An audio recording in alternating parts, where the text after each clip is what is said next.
Messieurs, bonjour. Très heureux de vous retrouver pour cette nouvelle édition du JT Cultures et Marchés. Alors, nous débuterons cette édition en évoquant la montagne de maïs retrouvée en Chine dans le dernier rapport USDA. Nous poursuivrons par un élément du Weather Market avec cette vague de froid qui touche une partie des plaines américaines. Nous tenterons ensuite de comprendre pourquoi la parité euro-dollar continue de céder du terrain. Et enfin, nous décrypterons la hausse des stocks d'huile de palme en Malaisie. Ce fut incontestablement la surprise du dernier rapport USDA. Les stocks de maïs chinois ont bondi de 149 millions de tonnes. L'Office statistique chinois avait un peu plus tôt dans la semaine remonté son chiffre de production sur les 5 dernières années de 40 millions de tonnes par an. Alors cela peut sembler incroyable, l'enquête terrain révèle que 7 millions d'hectares étaient ignorés chaque année, ce qui nous laisse quand même très dubitatifs. Du coup, les opérateurs ont vu le doublement des stocks mondiaux dans ce rapport. Alors on pourrait se poser la question, pourquoi le marché ne s'est-il pas effondré pour autant? Tout simplement parce que dans le même temps, le gouvernement américain prévoyait une hausse des importations chinoises sur un an. Si cela peut sembler paradoxal, l'accès aux disponibilités est souvent difficile en Chine. Ainsi, les cours mondiaux restent globalement stables, d'autant plus que la fameuse pression récolte se termine dans l'ensemble des pays de l'hémisphère nord.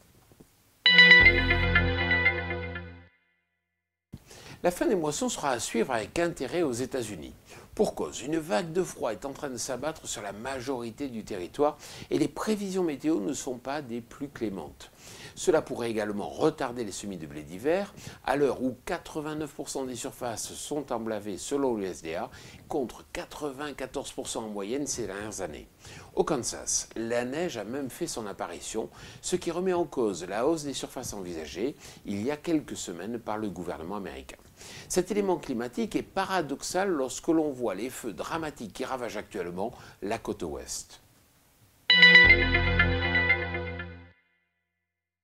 Entre les incertitudes sur la politique allemande, sur le Brexit ou encore sur le budget italien, l'euro poursuit sa détente face au dollar. Les incertitudes sont à ce jour trop importantes en Europe pour espérer une stabilisation de la monnaie unique. De plus, le dollar continue d'impressionner par sa force avec des élections américaines qui n'ont pas déstabilisé réellement Donald Trump. La politique controversée du président américain semble pour autant faire son effet sur les marchés avec des indices boursiers qui performent. 2,7 millions de tonnes, ce sont les stocks d'huile de palme constatés en Malaisie.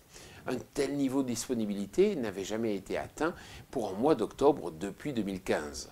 Alors cela semble logique lorsque l'on voit la hausse de la production et la faiblesse des exportations cette année. Par conséquent, les cours de l'huile restent déprimés et s'affichent même au plus bas depuis 3 ans, ce qui inévitablement pénalise l'ensemble du complexe oléagineux. Je vous le dis souvent, si vous recevez un email qui vous informe de la mise en ligne de ce JT, bien sûr, n'hésitez pas à le transférer à tous vos amis, à tous vos collègues. Voilà, je vous souhaite une excellente semaine.